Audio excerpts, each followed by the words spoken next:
નમસ્કાર. ઓમ વક્રતુંડ મહાકાય સૂર્યકોટિ સમપ્રભો નિર્વિઘ્નમ કુરુ મે દેવ સર્વ કાર્યેષુ સર્વદા. સુખ સમૃદ્ધિ માટે વાસ્તુશાસ્ત્રની ટિપ્સ એ વિષય ઉપર આપણે વાતો ચાલુ કરી છે. ગયા એપિસોડમાં આપણે થોડી વાત કરી ચૂક્યા છીએ કે ઘરના ઈશાન ખૂણામાં ભગવાનનું મંદિરને મૂકવું જોઈએ, ત્યાં ભગવાનને સ્થાન આપવું જોઈએ. અને જ્યોતિષની દૃષ્ટિએ આપણે થોડી વાત કરી કે ઈશાન ખૂણા ઉપર ગુરુ મહારાજનો પ્રભાવ રહેતો હોય છે.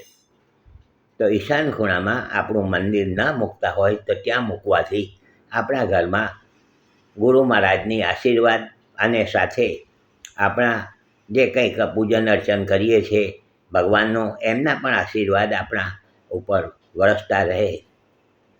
ઈશાન ખૂણો ઘરનો એ મુખ્ય ખૂણો ગણાય છે. મેઇન પાવર હાઉસ હું કહું છું એને, ઈશાન ખૂણામાં મુખ્ય પાવર હાઉસ. અને ત્યાંથી જો ઈશાન ખૂણો સારો હશે, શુભ હશે, ચોખ્ખો હશે, સ્વચ્છ હશે અને નિયમિત સવાર સાંજ પૂજન અર્ચન થતું હશે તો આવા ઘરમાં સુખ સમૃદ્ધિને આવવું પડશે, શાંતિનો અનુભવ થશે. માટે આપણા ઘરની અંદર ઈશાન ખૂણાનું ખૂબ મહત્ત્વ ગણાયેલું છે. આપણા ઘરમાં જો આ રીતે ન હોય તો આપણે થોડાક પરિવર્તન કરીએ અને સુખ સમૃદ્ધિ શાંતિ તરફ એક ડગલું આગળ વધીએ. તો આ થયું મેઇન, જેને કહેવાય શરૂઆત થઈ. કારણ કે આપણે સુખ સમૃદ્ધિ શાંતિ જોઈએ છે તો પ્રથમ સ્થાન આપણે આપણા ભગવાનને આપવું પડશે. જેની પૂજન અર્ચન કરતા હોઈએ એને સ્થાન પ્રથમ આપવું પડે છે, એને ભૂલવાનું નથી.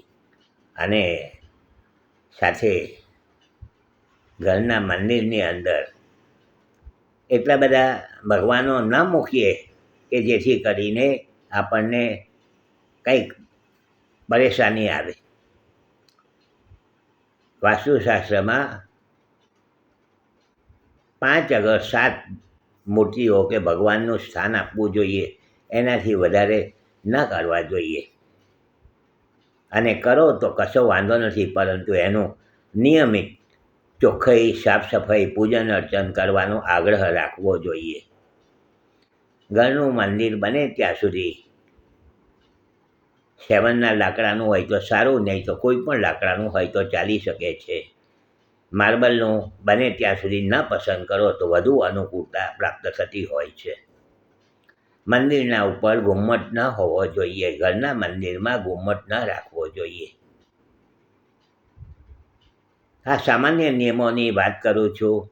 માટે જે કોઈના ઘરમાં કંઈ દાચ આવું ન હોય ને તો વહેમ રાખશો નહીં. તમે જે રીતે પૂજન અર્ચન કરતા હોય ને ખૂબ સારું તમારું હોય તો એમાં કંઈ પરિવર્તન કરશો નહીં. પરંતુ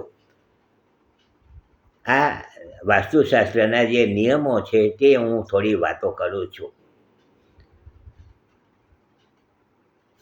બીજો નંબર આવે છે, આપણે ભગવાનનું પૂજન અર્ચન કર્યું, પરંતુ ભગવાનનું પૂજન અર્ચન પેટમાં ભૂખ હોય અને પૂજન અર્ચન થાય એવું બનતું હોતું નથી. તો અગ્નિખૂણો, ઘરનો અગ્નિખૂણામાં આપણું રસોડું હોવું જોઈએ.